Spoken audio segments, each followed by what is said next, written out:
Hallo, Hallo, wie heißt du? ich heiße Alexandra und wie heißt du? Ich heiße Gregor. Wie geht's dir? Prima, mir geht's prima und dir? Prima. Gut. Wie alt bist du?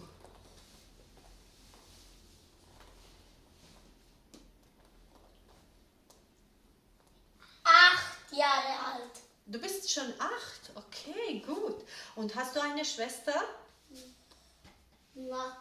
Ja, Ich habe ich habe Schwester. eine Schwester. Okay, wie heißt deine Schwester? Wie heißt sie? Ich heiße Vesna. Sie heißt Vesna. Du heißt Gregor. Okay. Passt. Okay, Gregor, viel Spaß noch